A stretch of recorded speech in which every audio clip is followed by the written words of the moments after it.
আপনি কি মানুষজনকে আজকে ঘরে থাকার পরামর্শ দেবেন? কারণ আজকে কলকাতা শহরের যে রাস্তার অবস্থা, কোথায় খোলা তার রয়েছে, কোথায় জল দরকার নেই। প্রাইভেট সেক্টরকে রিকোয়েস্ট করবো, প্রাইভেট যেগুলো সেক্টর আছে, যেহেতু এরকম অস্বাভাবিক একটা দুর্যোগ হয়েছে, প্লিজ আপনারা আজকের দিনে ছুটিটা কাটবেন না।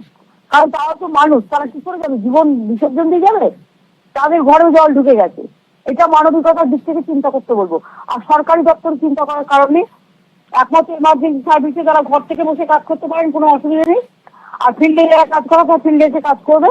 আর আমি আমাদের সবাইকে বলেছি রাস্তায় থাকতে। একদম। কলকাতা কর্পোরেশনকে আপনি ইনস্ট্রাকশন দিয়েছেন, কলকাতা কর্পোরেশন বিভিন্ন জায়গায় পাম্প লাগিয়েছে, কিন্তু আজকে কোথায় ফেলবে কোথায়? হাই টাইড আছে, আরো জল জমবে। তার কারণ আজকের যে বানটা আসবে গঙ্গায়, কলকাতায় গঙ্গা আছে, মাথায় রাখবেন। কলকাতা, হাওড়া, হুগলি এইসব জায়গায় গঙ্গার জল আছে। গঙ্গা হাই টাইড বান আসবে আজকে। মহালয়ের দিন থেকে হাই টাইড বান হয় এবং আজকে লাস্ট বানটা আসবে, হাই টাইড বানটা। তারপরে আস্তে আস্তে লো হয়। বহু জায়গায় তথ্য পাওয়া পুরোপুরি যাচ্ছে না। জানা যাচ্ছে যে জেলাতে অতটা বৃষ্টি হয়নি, কিন্তু কলকাতা শহরের ওপরই এই মেঘটা প্রায় কলকাতা শহর এবং কলকাতা সন্নিহিত অঞ্চলকেই প্রায় ভাসিয়ে দিয়ে চলে গেছে। জেলায় অতটা বৃষ্টি কিন্তু মানে এই কালকের দিনে হয়নি। কালকে হয়নি, আজকে হতে পারে। যাতে না হয় সেই জন্য তো এখন থেকে সতর্ক ব্যবস্থা নিতে হবে, সতর্কতায়। আরো একটা বিষয়, কলকাতা শহরে যেমন এই অবস্থা, তেমনি আমাদের শিল্প তালুক, অর্থাৎ যেখানে কাজকর্ম হয়, যেখানে সেক্টর 5 এবং সল্টলেক সন্নিহিত অঞ্চল, সেই বাগজোলা খালেরও মানে সেখান দিয়ে জল যাচ্ছে, কিন্তু সেখানেও এক্সেসিভ বৃষ্টি হয়েছে। সেখানকার জন্য কোনো বার্তা আছে? আলাদা আলাদা কিছু হয় না, বার্তা যা হয় সবার জন্য একই হয়।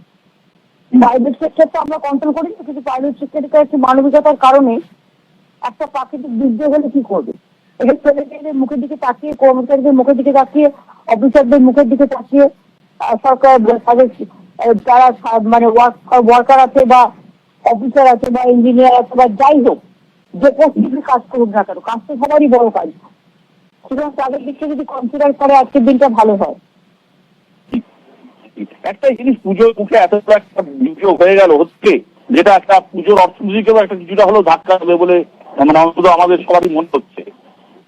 হ্যাঁ, অর্থনীতিতে এমনিতেই জিএসটি কেটে নিয়েছে, ওইদিকে টাকা দেয় না। তারপর ডিস্ট্রিক্টে টাকা দিতে দিতেই আমাদের সব টাকা শেষ হয়ে যাচ্ছে।